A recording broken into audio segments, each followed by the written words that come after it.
aniga oo warsamo buraale xuseen ahna gudoomiyaha carracad ee beesha carracad hay'adda narfood noogu deeqday 150 qoys oo raashina oo aan ka qaaday nana gaarsiisay waana soo dhawaynaynaa wayna mahadsan tahay hay'addaasi wayna mahadsan tahay waxaan leenahay intaa in la eg in ku dhow baa noo harsan oo au gaari waayay 150 kaay intaana in la noogu soo daro ayaan ka codsanaynaa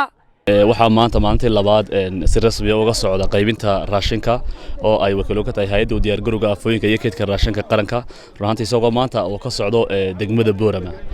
maanta waxaan soo qaybinay waxa weeye waa 4 tuulo waxaan soo qaybinay tuulada Carracad oo 150 qoys ah waxa kale oo soo qaybinay tuulada Waraqa Cunaqabad oo isna 100 qoys ahaa waxa kale oo qaybinay geed dareyle oo isna 100 qoys ahaa iyo weerar oo 100 qoys dhamaan waxa isku noqonaya waxa weeye 450 qoys waxa si rasmi ah uga socda waxa weeye dhamaantood degmada Boorama